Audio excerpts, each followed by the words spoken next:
ఇంటి పేరు పశువుల పాక, పక్కింటి పేరు ఒలీవల తోట.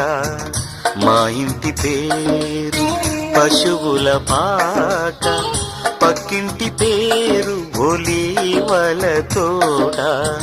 ఎదురింటి పేరు కల్వరి కొండ, మావాడ పేరు సియోను కోట. మా ఇంటి పేరు పశువుల పాక, పక్కింటి పేరు ఒలీవల తోట. ఎదురింటి పేరు కల్వరి కొండ, మావాడ